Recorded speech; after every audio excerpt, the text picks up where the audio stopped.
Hello guys, welcome to another tutorial. In this tutorial I'm going to show you how you can run a simple PHP local server. So to run a PHP local server, you first need to have a PHP installed on your machine. So if you don't have PHP installed on your machine, or you don't know how to install PHP, I did a video on this where I show you how to install PHP, so I'll leave the link in the description for you to check them out. But yeah, if you already have PHP installed, let's just get right straight into this video. But before we get started, I just want to ask you that if this is your first time here, then please consider subscribing and hit that notification bell so you get notified every time we upload a new tutorial. So with that being said, let's get started. Now to get started, the first thing that I want us to do is just run cmd, which is command pro. So come to your window here, right, and then just type cmd and then open command prompt there, right. Then the moment it open up, I just want you to type in php small caps hyphen capital S and then type in localhost colons and then just 8000, right. php small caps hyphen a capital S and then localhost colons and then 8000 and just press enter. Right now you see here on Monday this time, which is the same time that I got here, right, you created a PHP development server which is a local host of 8000, right. And then your server now will start looking, when you want to open your file, your server will start looking in this folder which is your C drive on your user and then admin. That's where your server will start looking for, right. So what I want us to do next is just go to this folder here, right. So go to your work computer, then I want us to find this, it's in user. Make sure you are in your C drive there, user, and then you are in admin. So in here, this is where your server will start rocking. So now what I want us to do, I just want us to create a new folder. Make sure you create a new folder. You can give it whatever name you want, but I'm just going to give mine server. So like I said, you can give whatever name you want. So give that server. We created a folder then. So open this. Now in here, this is where you should put all your PHP file. This is where you should put all your PHP files, since this is where your server will be looking for your files, right. So now that we created that, the next thing I want us to do is create our PHP file. So open your text editor, whatever text editor you are using. I'm using our Visual Studio Code, so I'm just going to run that. And then as you can see, it's opening up here, it's new. So I just want to add my file, open that folder, that server folder, so you know how to add it to your text editor, whichever way it's in here, right. In our user, I want to admin, and then I want to add my server folder. So just click on that, don't open it, click it, and then select folder. That's the folder that you want to open, right, you want to add to. And then as you can see, this is the folder that you added, right. So like I told you, in here, this is where your file will be. So let's say you got maybe working on 10 website or 10 company website. So or there you have to create like a folder for each company, right. So let's do that. Let's just say come into your text editor, and then you want to create a folder. Let's just name this tutorial, right, folder there, and then press enter, right. You created a tutorial folder there, right. You can create it whichever way. You can create it through your text editor, or you can create it somewhere here, right click and then new. It's just the same thing, it's the same folder. It will be added automatically to your text editor, right. So now that you open that, you are in here. So now in here, I want to open my PHP file. So just going to click on this icon, say then new. So I'm just going to give this index.php. Every PHP file should have a PHP extension, right. Press that, and then you created your PHP file then. So we already know, whenever you are working on web, you are a web developer, so every website got HTML in it. So in HTML and PHP, they like go together. So I just want to create a simple HTML structure. So just create that and then press tab. You created that HTML structure, and then now in here I just want to, let's say, add h2. Let's just say hey there, right. You got hey there, that's your HTML in your, and then save, right. So now you want to run this file here, your PHP file. So for you to run it, you have to you have to come into your browser. I'm using Google Chrome. So come into your browser, and then you see you created your PHP. I just hope you didn't close it. So you created your PHP there, you got your local host. So now you have to give it access, and for you to open this server, for you to run it, you have to access it through here, through this local host. So I want you to come into your browser, type in localhost 8000, and then if you press enter, you see as well at the moment it's empty, right? Remember I told you, if you come in here, I told you that your server will be looking in this, right? In this UC drive, user admin, and then you now got your admin there, right?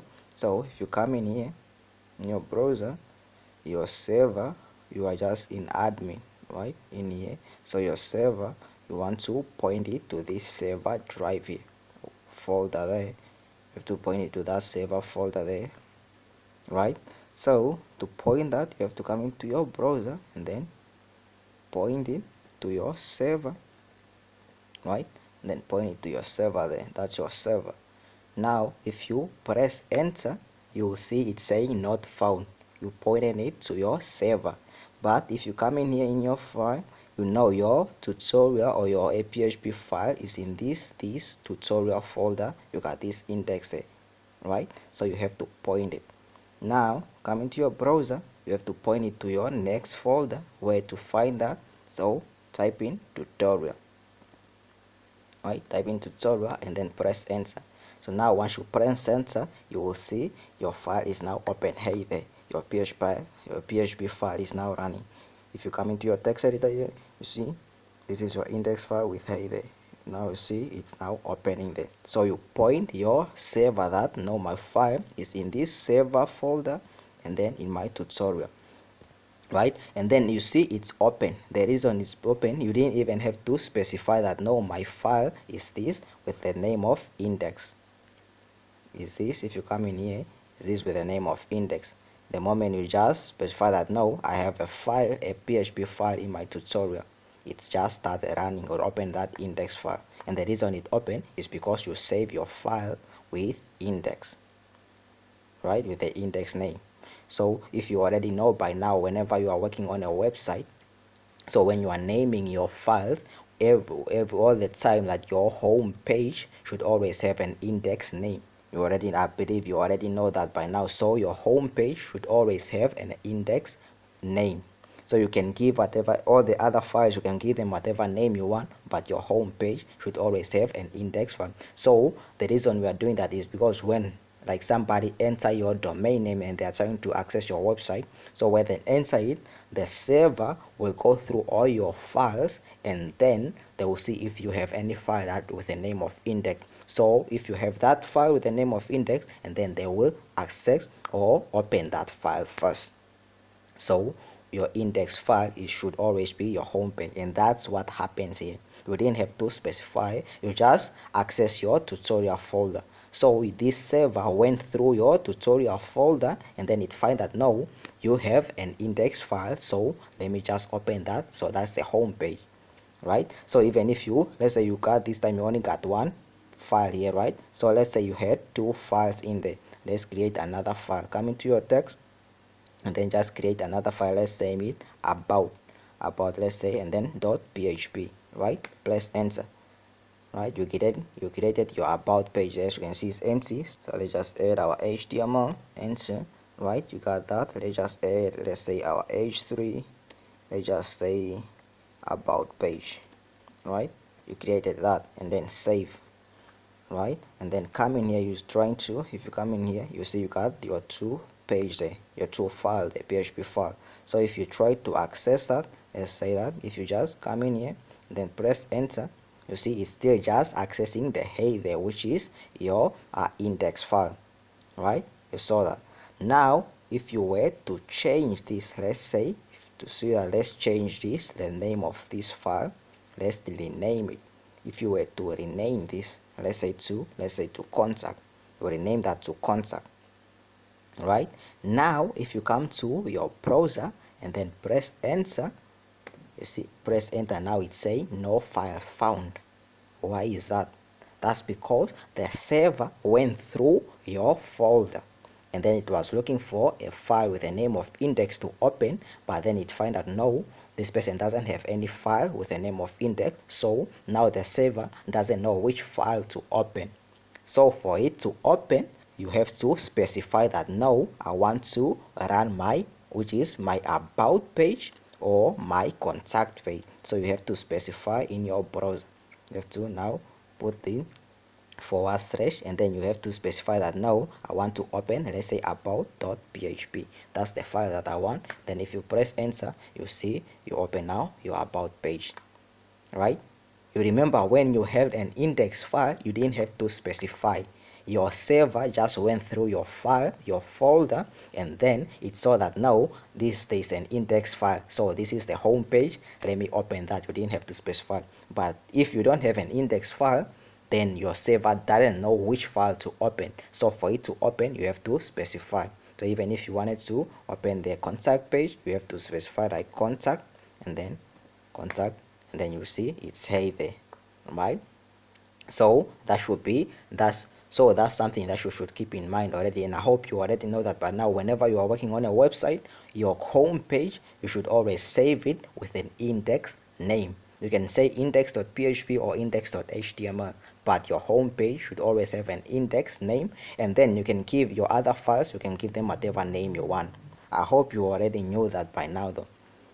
But yeah, that's all you needed to know. I just needed to explain that no, when is the same thing here. So your server is going through your folder and it's trying to going through and then reading all the files that are in there, and then if there is an index file, it will open that index file and you didn't have to specify. But if there is no index file, then your server won't know which file to open, so you have to specify like we did here. You have to specify, like point it to like no, yeah, in this server, in the tutorial, I want you to open the contact.php file, right? You got that, you can run that. So and yeah, that's all you needed to know, and it all just happens here. As you can see, if you come in here, whenever you open a file, it's being registered in your server here, right? It's being registered there, right? Got all this, is being registered to your server there. So that's how crossing without sending a request and all that is being accepted. So everything, whenever you open a new page, it's being registered to your server. So yeah, hopefully you know a bit of how servers work by now. And yeah, that brings us to the end of this tutorial though. So I hope this video was helpful. If you find it helpful, make sure you give it a thumbs up. Now leave us a comment down below. Now if this was your first time, then please consider subscribing and hit the notification bell so you get notified every time we upload a new tutorial. So with that being said, that brings us to the end of this tutorial. I'll see you guys in the next video. I'm out. Peace, love, and unity.